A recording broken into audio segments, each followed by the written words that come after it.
مگر کئی مرتبہ لوگوں کے کام اٹکے ہوئے ہوتے ہیں، رشتہ آتا ہے دوبارہ رابطہ نہیں کرتے، ڈیل ہوتی ہے ہوتے ہوتے رک جاتی ہے، تو دوست احباب شکوے کرتے ہیں جی ہمارے کام پورے نہیں ہوتے، اٹک جاتے ہیں، اور پھر وہ کسی کے پاس جاتے ہیں، عملیات والوں کے پاس، تو ان کا تو چونکہ کاروبار ہے، انہوں نے پیسے کمانے ہوتے ہیں، تو وہ سمپل جواب دیتے ہیں جی کسی نے لگتا ہے تمہارا رزق باندھ دیا ہے، کسی نے تمہارا رشتہ باندھ دیا ہے، اور ہم اس کو بلیو کر لیتے ہیں۔ بھئی اللہ کسی کو دینا چاہے تو کون اس کو باندھ سکتا ہے؟ کیوں کسی کو چھوٹا خدا بناتے ہو؟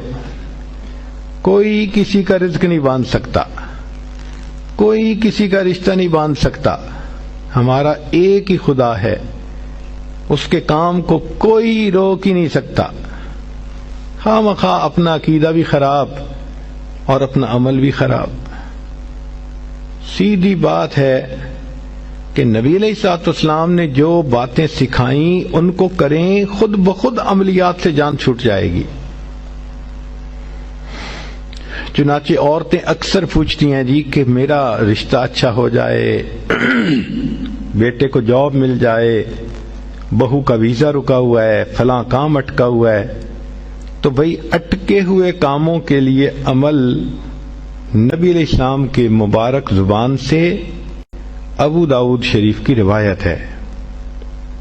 نبی علیہ السلام نے فرمایا جو مومن صبح و شام 7 مرتبہ اس دعا کو پڑھے گا، اللہ تعالیٰ اس کے ہر ادھورے کام کو پورا فرما دے گا۔